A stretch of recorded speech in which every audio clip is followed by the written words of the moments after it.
देश में corona virus की वजह से लागू हुए लॉकडाउन 4 की मियादी 31 मई को खत्म हो रही है। इस बीच अब 1 जून को क्या लॉकडाउन 5 लागू होगा या नहीं, इस पर हर किसी की नजर है।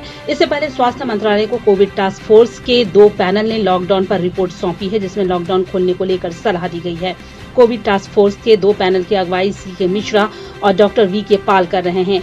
दोनों पैनल ने लॉकडाउन 4 से किस तरह बाहर निकला जाए, इस पर एक रिपोर्ट दी है। सूत्रों की माने तो सुझावों में कहा गया है कि लॉकडाउन को हटाया जा सकता है, लेकिन स्कूल, कॉलेज, मॉल, धार्मिक स्थल जैसी जगहों को अभी बंद रखना ही सही होगा।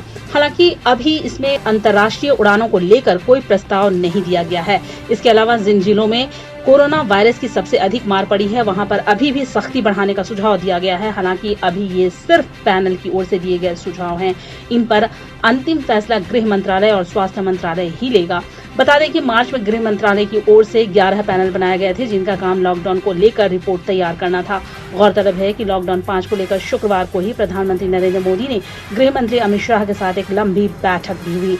इससे पहले गृह मंत्री ने सभी राज्यों के मुख्यमंत्रियों से लॉकडाउन 5 पर अपनी राय भी मांगी थी।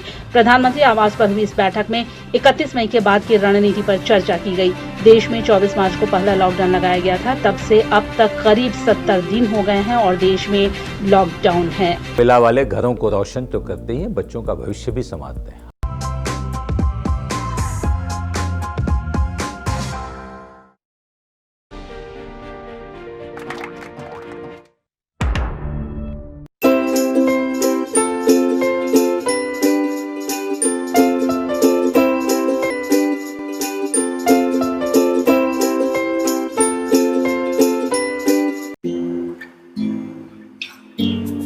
हर घर चुपचाप से ये कहता है, अच्छा लगता है जब सब कोई अंदर रहता है। Stay home, stay safe, Asian paint.